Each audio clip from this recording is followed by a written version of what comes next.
কিছুদিন কাজ বন্ধ ছিল, আবার চালু হয়েছে। না, এটা আমার পেশা নয়, যদিও এটা আমি করি। আমার মেন কাজ হচ্ছে, আমার নিজস্ব রঙের দোকান আছে।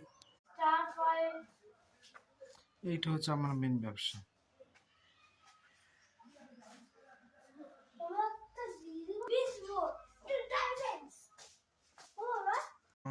অনেক টাইম থাকে তাহাতে, কি করব, আড্ডা না মেরে এই কাজগুলো করি।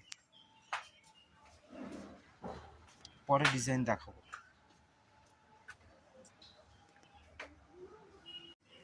এই অনেক হুক টুক ভেঙে গেছিলো, সেগুলো আবার লাগালাম। এই যে